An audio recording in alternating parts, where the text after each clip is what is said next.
Once again, I commend you for sharing a trauma that's so deep, so intimate, so violating. Um, and I mean, not to co-opt your story, but this is an account that I've heard more than once, and was present on the podcast as well when you recounted it. And if I remember correctly, you had said, I can't continue, stop. You were actually telling him to stop,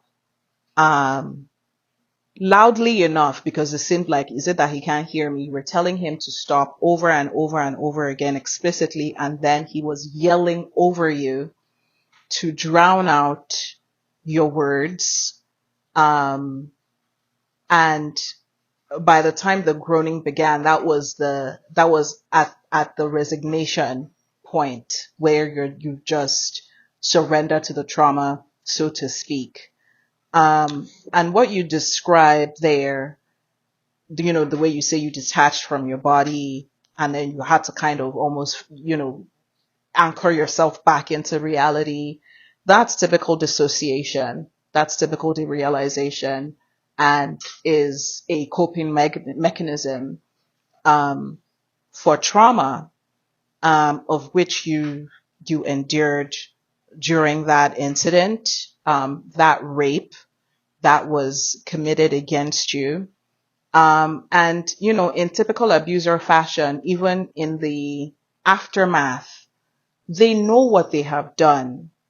And, they're constantly wanting to have their own fantasy affirmed as opposed to the reality, as opposed to truth. So him not even being caring enough to cater to you when you're, in a post-traumatic stance position, him telling you to shake it off and accusing you of ruining the vibe. Again, it's part of the abuse, the gaslighting, the refabricating the narrative, the forcing you and controlling you to buttress the lie that he's trying to say is the truth. And then again, also in typical abuser fashion, with violating your boundaries, eroding and violating your boundaries, and the entitlement and the audacity to the very next time just entitledly demand for it and expect it again. These are all typical behaviors from abusers. And so I just want to affirm that. And again, I know that this is a lot of labor to bring this up and to share with our audience. And so I just want to commend you again for that. Another thing I remember from when you spoke on the podcast was that he had physically restrained you in such a way that you were unable to move. That's actually what I wanted to even say. Even in response to what you're saying, that look, contrary to what Paulinus, his family, his mother, his people feel, I actually do not spend my time thinking about Paulinus. I don't spend my time ruminating on these traumatic events. I did that quite a bit initially. Thankfully, I think finding a place, doing the podcast and dumping everything there helped me to begin to move on with my life and shed these things. So this is literally the first time I'm attempting to recount the story since I spoke about it on the podcast. So number one, I'm glad I did that, because if I waited till now to record, there are so many details I probably would have missed. So I'm glad that I have witnesses that to my telling of the story when these things were piping hot fully in my system, weighing me down heavily. So I am here to validate your adding more pieces, the clarity that you're providing on the story, because yes, it's true. Because for me, what I was feeling was, this thing is painful in or out. Because I had tried to see, I tried to figure out if I could dismount off the penis, right? But he was behind me and he had held me in place. So I couldn't dismount. And in my head, I was just like, I can't even begin to be having a struggle with all this pain that I'm already feeling. So it's part of what fueled the hopelessness I felt in this situation. I just felt I could not be helped. And the one person that could put me out of my misery has refused to do so.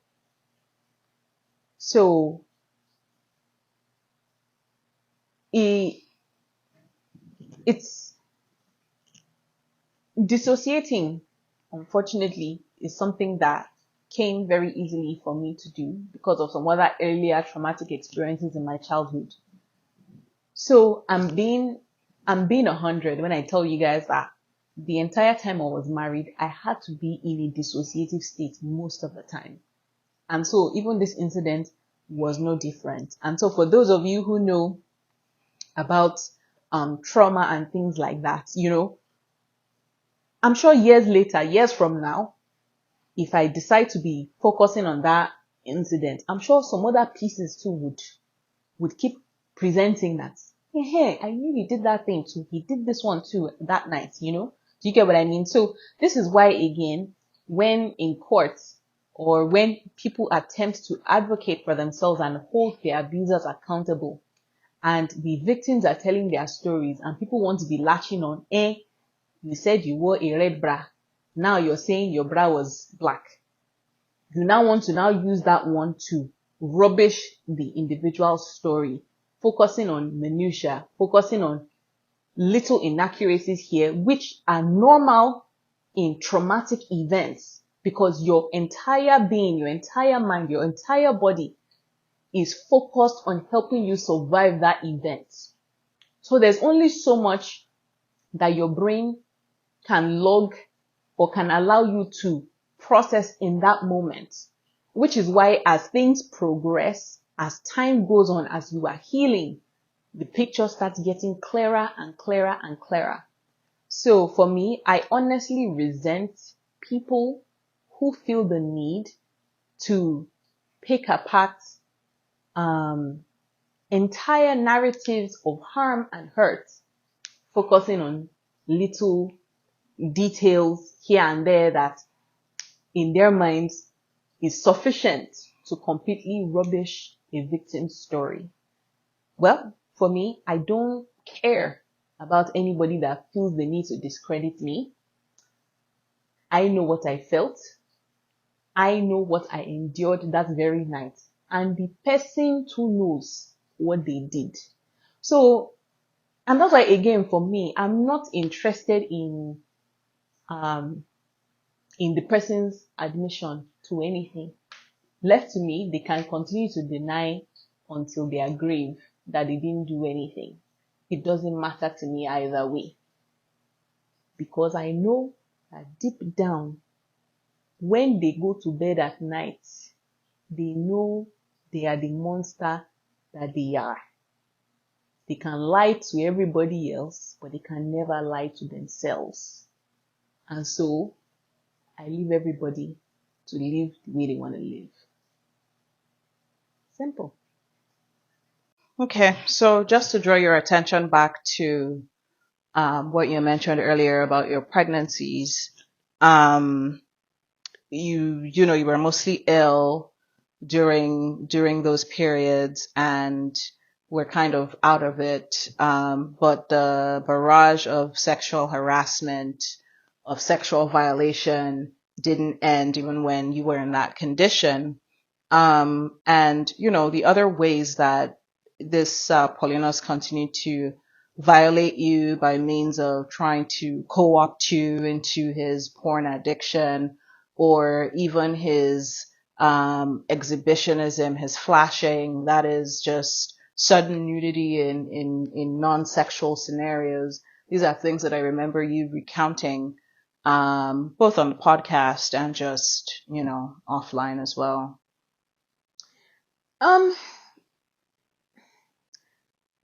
Again, I don't want it to seem as if I'm here to just be talking about somebody's nonsense, if you will. Unfortunately, when you are shattering your silence, you are speaking about the things that happened to you. Yeah, the things that some people did that are very shameful, that they may not necessarily want to come out, it will come out.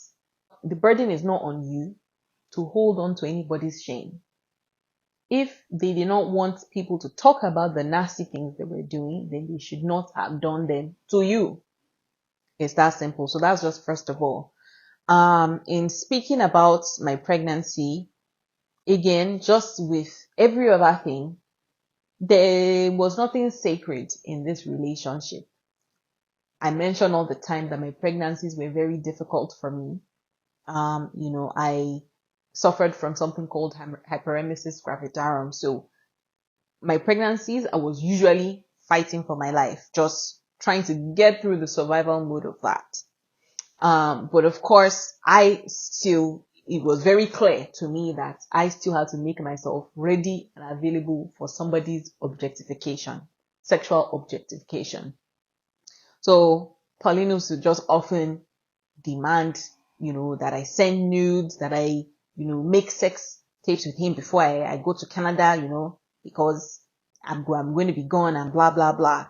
So, these were things that I grudgingly acquiesced to. I didn't necessarily want to be doing them. I felt unsafe doing them with this person. And so, but I just felt, well, like I'm married. I felt like I didn't have a legitimate reason to insist that I didn't want to do them with him. And of course, in abusive relationships, you just learn to pick your battles. So, I found myself conceding to these things. But it was very disgusting to me that on escaping the relationship, these things were now being held over my head. The threats of revenge porn being done to you becomes alive and well. These are things that I know he was showing to people. Again, the violations just don't even end. But I'm here to tell you guys that, look, especially my warriors out there, for those of you who know that this is something that is also kind of holding you back, you fear that your partner has all these things in their possession and they are able to weaponize them against you. Your freedom is way too important. Get out, my dear. Don't let that kind of fear hold you back, because there's nothing you did wrong. There's nothing you need to feel ashamed of. It is for them, the people who decide to do revenge porn on you, it is for them to cast themselves as the nasty pigs that they are. You just get out. Revenge porn is also illegal. It is. Almost everywhere in the world, even including Nigeria. For those of you that don't know, it is actually also illegal in Nigeria. So you have recourse if it's done to you. But even if you decide that, your freedom is all you even want, you don't even care to pursue anything criminally, it is still worth it. You are a human being, you have a human body, there's nothing to be ashamed of. So please take your freedom into your hands and pursue it with the full velocity that you can muster in your running. So that's on the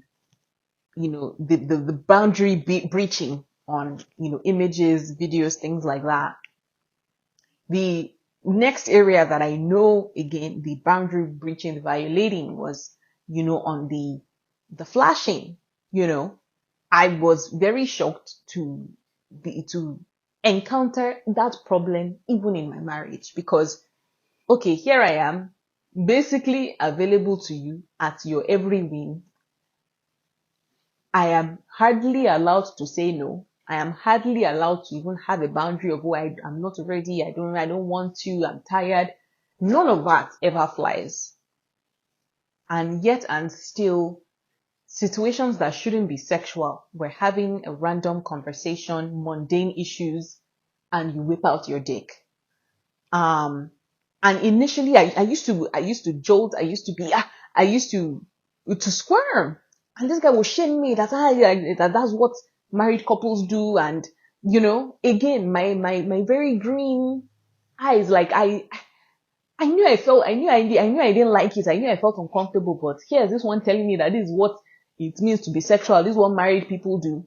And this is somebody that has been having sex for all these years. So I just assumed that maybe it's true. Maybe this is what married people do, kind of thing. So being violated that way, even when I'm away in Canada, pregnant, WhatsApp video call, we're talking, and immediately I'll just be met with a penis on the screen. It's very sad to say that over the course of the relationship, it just became normal.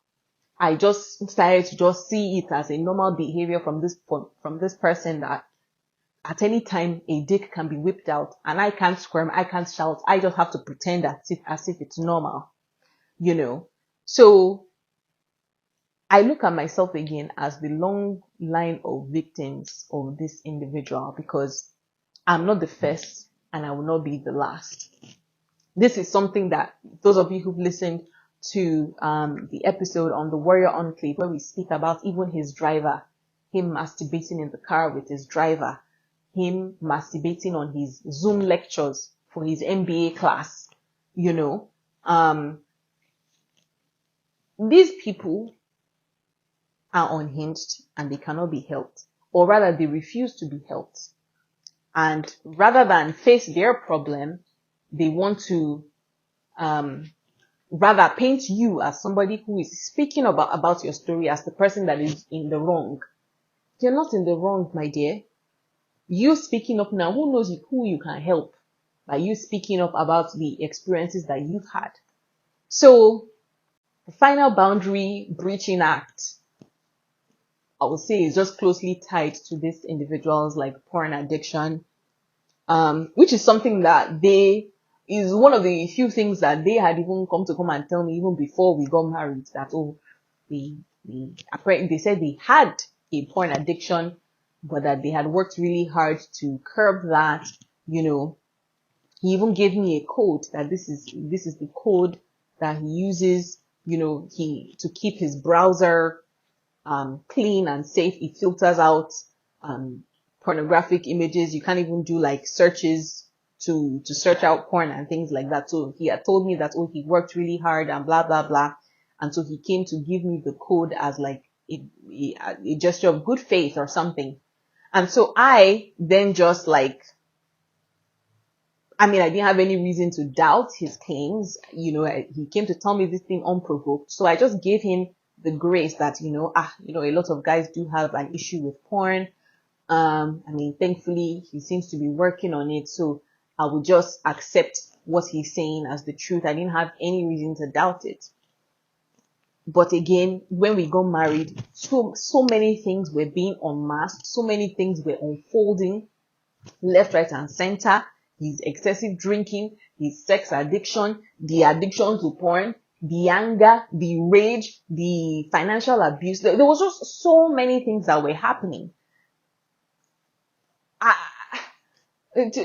To be honest, on this issue of porn, by the time it was all said and done, it became a regular occurrence for the guy to just plug in his laptop to the TV and it's like streaming it.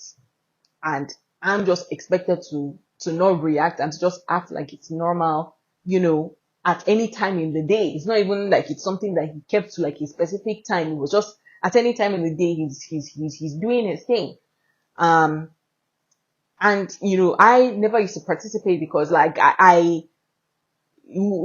kinds of the porn was, it was a little too niche, too anything, and it wasn't even my cup of tea anyway. So I just wouldn't participate. And again, it was part of the shaming of, oh, I'm just a prude, I'm just a this, I'm just a that. But for me, the problems that were in that house, who had time to be sitting down and be watching porn with anybody? So I just used to, for a lot of things, I feel like I just resigned myself to, this is just what my life looks like. I just have to make the best of my situation for myself, for my children, putting out this fire here, putting out that fire there, going to work, just trying to make things work for myself and for my children. And when it's like you wash your hands off someone, off something, and just try to make the best of the situation. So now when I think about this relationship, I find myself just knowing within my spirit that there was actually active deception here in this relationship. As much as I know I was green, as much as I know that, I didn't really ask too many questions, I was too trusting, my church girl programming, my good girl programming, not being able to spot red flags, or just looking at the world through rose-colored glasses. I own that part in myself. I'm like, look, I think I was my patriarchy princesshood. There was just so much about me that I know also led me down this path. But I also need to put responsibility, or assign responsibility clearly to where it is due. In the fact that I know that there was also active deception here. I look at this relationship as something that was a massive con job that was done on me. A massive con job involving serious manipulation, serious gaslighting, serious, like all the tools to guide someone down the path and manipulate someone is what was done on me. Because a lot of the things that I ended up going to go and see in the relationship, in the marriage, I had no inkling about a lot of it prior to the marriage. We had dated for 4 years, but I think part of the problem was it was mostly long distance. So I never got to really know this person.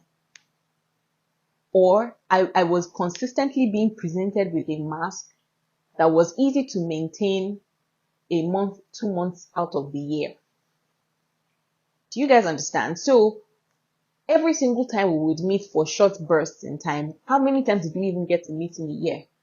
It was just always a honeymoon period. And that ish repeated itself over and over again for 4 years. So by the time we now then got married, when you're now living with somebody full time, it's hard to maintain a mask. So that's when there was now a full darale of so much that I now ended up saying. For those of you who listen to the podcast, you hear me say that from the first year of our marriage. I say that thing all the time. That first year was the year of the unmasking on everything I ended up seeing in that relationship, on all the different flavors of the abuse. And so that is why also I forgive myself too, in that somebody played on my innocence. Somebody happened upon me and they could not believe their bonanza and their luck in the level of my own naivety too. And they took advantage of the situation, and that is how I ended up where I ended up. But the bottom line is, despite everything I endured in this relationship, especially in this arena of sex, I have my biggest blessings, my 3 beautiful children. And so that is why it is heavy on my mouth. I still cannot even say if I could go back in time, do you get what I mean? I still can't get myself to do that. And so all I can really do is to just take the life experiences of everything that I've endured and do my best to keep growing, to keep learning, and to make sure that I never enter this kind of situation again. And so I'm happy. My third eye is wide open now. I've learnt my lessons and I'm moving on with my life. But the fact that I'm shattering my silence does not mean I'm living in the past. It doesn't mean anybody has a hold on me. In fact, even if you won't see me crying, it doesn't mean the things were painful, they were hurtful. But I am healing and I am moving on.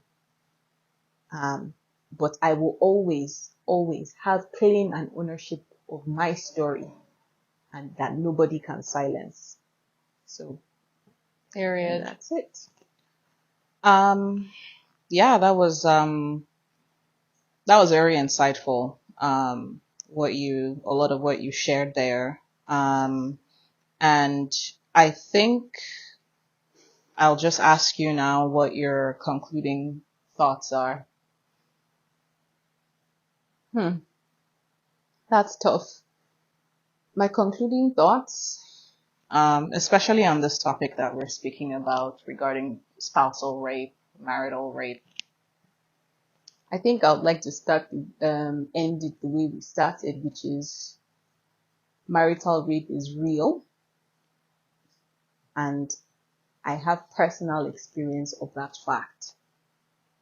It's unfortunate that many warriors out there, many women like me, are also victims.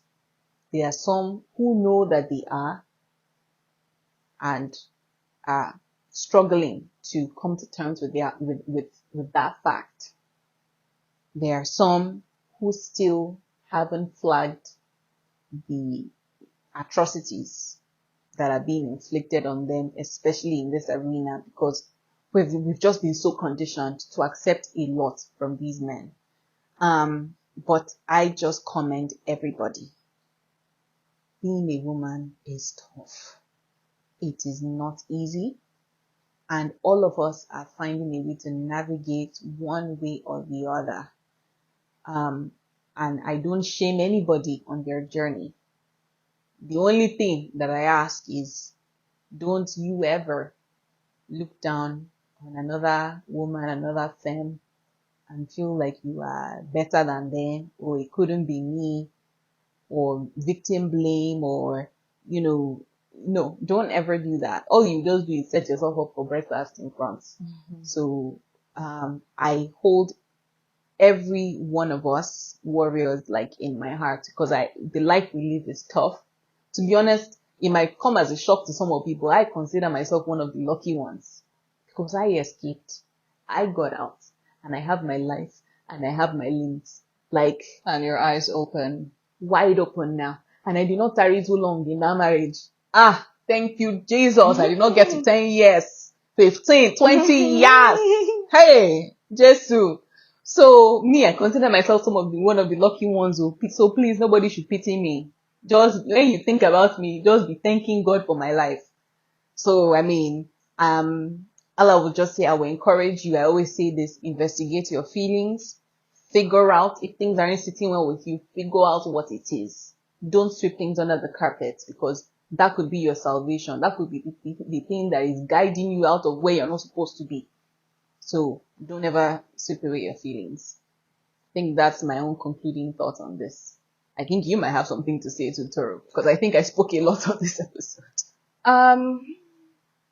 Yeah, you did. And I don't have too much to add, except to, again, buttress the point and reiterate that yes, spousal rape is real. To validate your experiences and those of other warriors out there. To remind everyone that your story is yours, that there is power in your story, there's power in telling your story, and as we always continue to harp on and encourage and demonstrate on this channel here, shatter your silence. Shatter your silence, because the path to your liberation or the grasp on that, on the freedom that you seek is on the other side of that. And I mean, we use that word shatter because we know that it is difficult.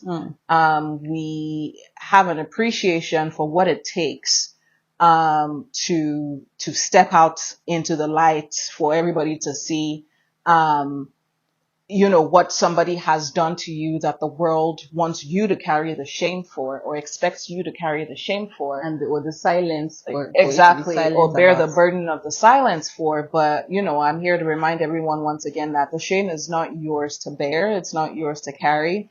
You can offload it, and you can breathe again, breathe freely.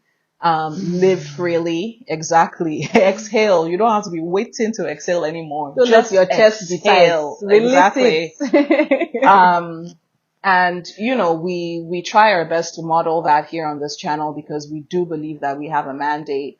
And for everyone, really anyone out there who is liberated, that you have a mandate to free someone else. And one of the best ways to do that is to tell the truth. The truth sets folks free. And that's what we're trying to do here. And, our heart goes out to everyone who has been a victim of sexual violence, who is currently being victimized by it, those who are aware of it and those who are not. This is something that is, again, so common. We're both survivors of it. And we're here to tell you that it is possible to live a full life after sexual assault, after rape, after sexual violation. And, we know we did give content warnings at the beginning of this episode, but I'm going to close with that again, even though the content has already been shared if you've gotten to this point. But just a reminder to take care of yourself, to refuel, to ground, whatever rituals, whatever things you do that help you come back to center, do so. We will be doing so ourselves too. And we just want to thank you for joining us here at The Corner, which is a segment of the Warrior Enclave series. And yeah, I think that's it. That's it, guys. All right, bye. Bye.